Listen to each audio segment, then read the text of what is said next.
Salut à tous, j'espère que vous allez très bien, bienvenue sur ma chaîne Eline Louve. Aujourd'hui on se retrouve dans cette nouvelle vidéo de la playlist Ghosty Time où je vais vous raconter 3 histoires paranormales sous cette forme là en voix off et avec des images et tout. Donc voilà, j'espère que ça va vous plaire et sans plus m'attarder, je vous laisse avec la petite introduction et c'est parti.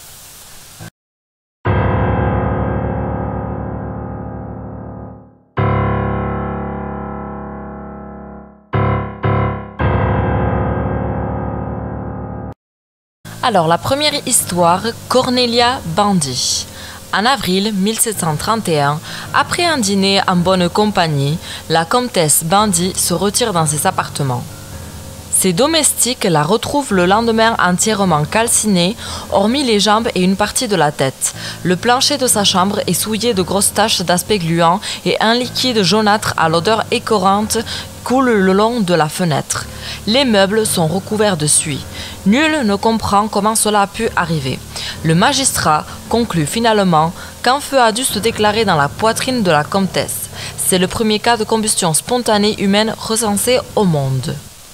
Voilà pour la première histoire, elle a été très courte, mais en tout cas c'est assez flippant de se dire que ton corps en fait il peut brûler tout seul, donc voilà, ça fait un petit peu flipper, ou je sais pas qu'est-ce qui s'est vraiment passé et tout, mais en tout cas c'est sûr que ça fait flipper. Donc on va passer avec la deuxième histoire. Moi personnellement je vais mettre une note de 7,5 sur 10 et toi tu peux me le dire en commentaire quelle note tu mets à cette histoire. L'anesthésiste fou.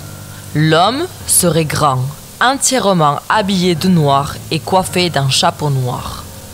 On le remarque rarement, tant sa présence est discrète. Quand on le voit, le mal est déjà fait.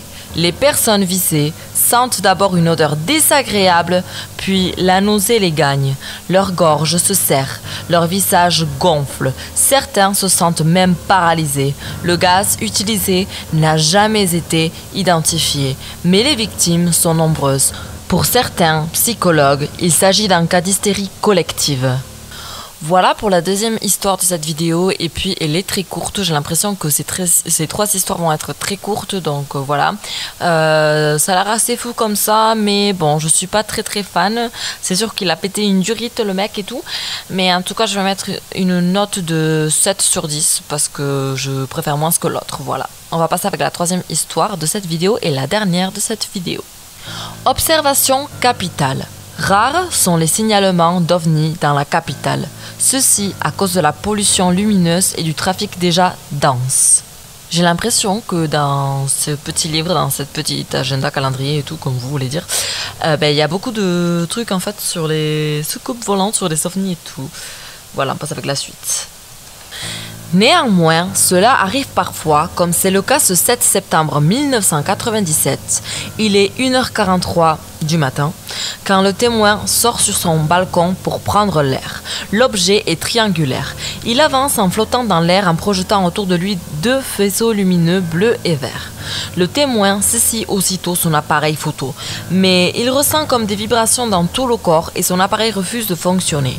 L'enquête ne donne aucun résultat.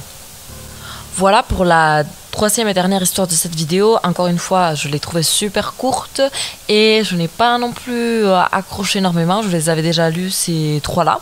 Et je vais mettre une note de 6 sur 10 parce que c'est celle que j'accrochais le moins. Et aussi, moi personnellement, pour la dernière histoire, en fait, je sais pas, j'ai du mal parce qu'on n'a pas trop de détails et tout.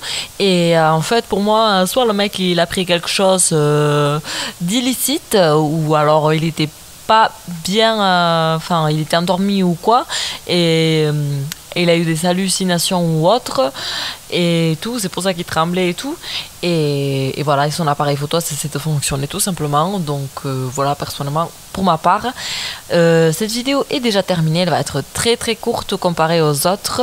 Donc voilà, en tout cas j'espère qu'elle vous a plu, et aussi n'hésitez pas à me dire en commentaire vos avis et tout, et aussi n'hésitez pas à mettre un petit pouce bleu vers le haut si elle vous a plu, et me dire quelle est votre préférée des 3 histoires, s'il y en a une ou sinon et tout. Donc voilà. Nous, on se retrouve très vite dans une nouvelle vidéo de la playlist Ghosty Time et pour d'autres vidéos aussi dans d'autres playlists telles que l'ASMR ou autres. Et bientôt c'est Halloween, donc comme je vous l'avais déjà dit, pardon, dans ma précédente vidéo, je vais faire un truc spécial Halloween. Donc voilà, ça sera pour la semaine prochaine. N'hésitez pas à vous abonner à ma chaîne en activant la petite cloche des notifications pour ne rater aucune de mes nouvelles vidéos, surtout dans cette playlist Ghosty Time ou pour d'autres vidéos aussi, dans d'autres playlists si ça vous plaît et tout. Donc voilà, à très vite, bye.